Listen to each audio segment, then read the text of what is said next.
Je modélise tous les jours un objet de votre choix parmi les commentaires jusqu'à ce que j'ai plus de commentaires qui me disent quel objet modéliser en 3D. Épisode 6, c'est parti. Donc aujourd'hui, on va modéliser une montgolfière. D'ailleurs, n'hésitez pas à me dire en commentaire quel objet je dois modéliser pour la vidéo de demain. Du coup, pour cette montgolfière, donc la première étape, ça va être de dessiner le contour qui va correspondre du coup au ballon de la montgolfière. Donc ça va correspondre à la paroi en fait.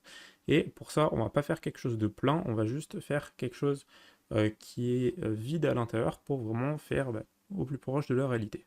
Du coup, pour ça, on utilise l'outil Suivez-moi. Ensuite, on applique la même texture que la montgolfière pour que ce soit plus réaliste. Et une fois que l'on a fait ça, donc le ballon, on va pouvoir passer à la nacelle. Donc la nacelle, j'avais pris en fonction de la photo pour qu'elle suive à peu près la même dimension.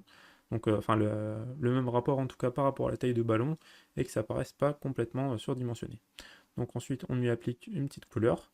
Derrière, une fois qu'on a fait ça, on va faire donc la partie de la nacelle qui soutient ce qui permet de faire voler la montgolfière. Et ensuite, on va dessiner un petit plateau donc juste au-dessus avec les deux moteurs. Alors, c'est peut-être des brûleurs plutôt qu'on appelle. Si vous êtes expert dans le monde de la montgolfière, n'hésitez pas à me le dire, ça m'intéresse.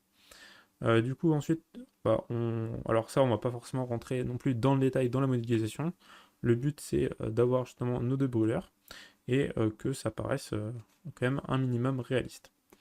D'ailleurs, si ça vous intéresse de savoir comment modéliser les brûleurs plus précisément, n'hésitez pas à me dire de modéliser un brûleur et je le ferai potentiellement, enfin plutôt un moteur, je le ferai dans la vidéo de demain. Du coup, là, on modifie juste les traits et on est quasiment sur la fin. Donc, si vous avez aimé la vidéo, n'hésitez pas à liker et on se retrouve du coup demain si vous avez un objet à me proposer.